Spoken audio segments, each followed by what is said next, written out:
El proceso de establecimiento de guetos en los territorios ocupados de la Unión Soviética fue algo diferente al de los guetos en la Polonia ocupada. Como veremos en la próxima lección, tras el lanzamiento de la Operación Barbarroja el 22 de junio de 1941, comenzó la matanza masiva de judíos en las zonas soviéticas ocupadas por Alemania. Tras las ejecuciones en masa, se establecieron guetos para los judíos restantes en dichas regiones. Los guetos más grandes estaban en Minsk y Lvov. Cada uno albergaba unos 100.000 judíos. A continuación, examinaremos la experiencia del gueto de Vilna, establecido después del inicio de la Operación Barbarroja.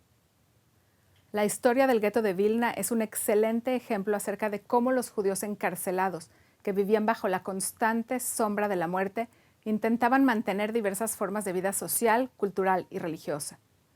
Es además un ejemplo de un gueto en el que el desarrollo de la aniquilación de los judíos y el curso de acción futura a adoptar por los judíos fueron intensamente debatidos entre diferentes facciones de judíos que representaban distintas posturas y enfoques. Como ya hemos mencionado, Lituania fue anexada por la Unión Soviética sobre la base del pacto Ribbentrop-Molotov y fue ocupada por Alemania después de su invasión a la Unión Soviética en junio de 1941. Ya en julio de ese mismo año, los Einsatzgruppen alemanes, los escuadrones de ejecución móviles, ayudados por colaboradores lituanos, asesinaron a 5.000 judíos en el bosque de Ponari, en las afueras de Vilna. A fines de agosto de 1941, la administración civil alemana en Lituania decidió confinar a los judíos en un gueto, situado en el antiguo barrio judío de Vilna, zona donde ya vivían miles de judíos. En septiembre de 1941, los judíos de Vilna fueron forzados a ingresar a 2 guetos. Aproximadamente 30.000 judíos fueron forzados a entrar en el gueto más grande, conocido como el Gueto 1, y 11.000 en un gueto más pequeño, conocido como el Gueto 2. El gueto estaba atestado y parecía como una colonia de hormigas, tal como lo describió en su diario Gregory Tsur, un judío del gueto de Vilna. El hacinamiento y el deterioro de las condiciones sanitarias provocaron un aumento de la mortalidad y produjeron plagas de pulgas y piojos. Además de estos aspectos, hubo escasez de alimentos, ropa y combustible para la calefacción.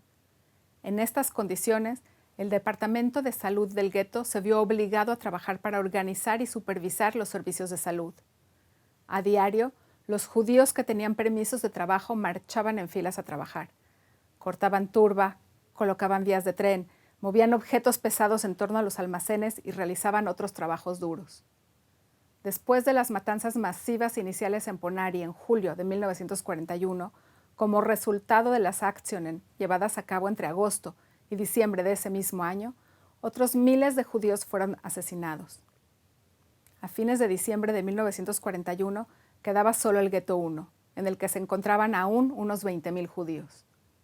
El asesinato en masa de los judíos de Vilna, que había tenido lugar principalmente en el bosque de Ponari, se interrumpió temporalmente y le siguió un periodo de relativa estabilidad hasta la liquidación final del gueto en septiembre de 1943. Durante ese tiempo, en el gueto actuaban asociaciones de abogados, profesores, escritores y artistas. Se estableció un hogar de ancianos y una biblioteca pública.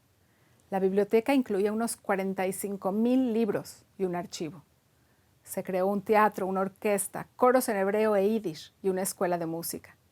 Todas estas actividades en el gueto de Vilna fueron interrumpidas en septiembre de 1943, cuando los niños, los ancianos y los enfermos fueron deportados al campo de exterminio de Sobibor o fusilados en el bosque de Ponari. Los hombres que sobrevivieron fueron enviados a campos de trabajo en Estonia, mientras que las mujeres fueron enviadas a campos de trabajo en Letonia. Cuando hablamos del gueto de Vilna, al igual que en el caso del gueto de Varsovia, podemos observar que hubo actos de resistencia tanto espiritual como armada. Escuchemos al respecto al Dr. Yossi Goldstein.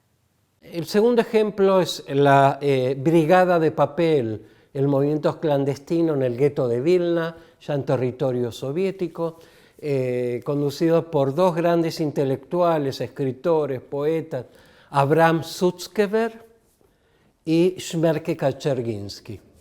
Ellos fueron tomados por su reconocimiento público, ¿sí?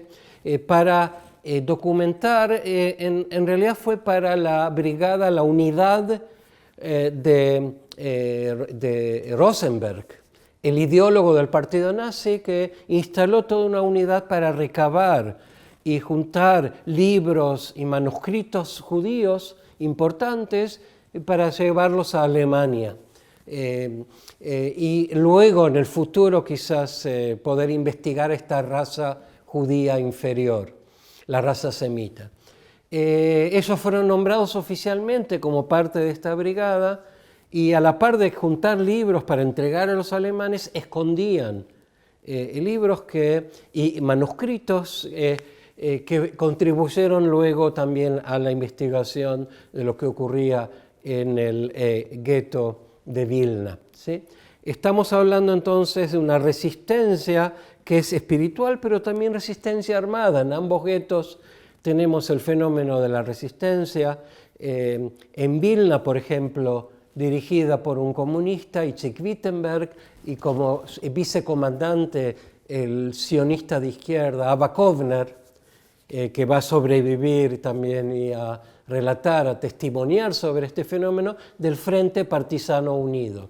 Y ya en 1 de enero de 1942, este frente partisano liderado por Wittenberg y por Abba Kovner van a difundir un panfleto en el cual advierten a los judíos no aceptar las órdenes alemanes, que es parte de todo un engaño, de un camuflaje destinado a enviar, cito, como rebaño al matadero a los judíos de los guetos.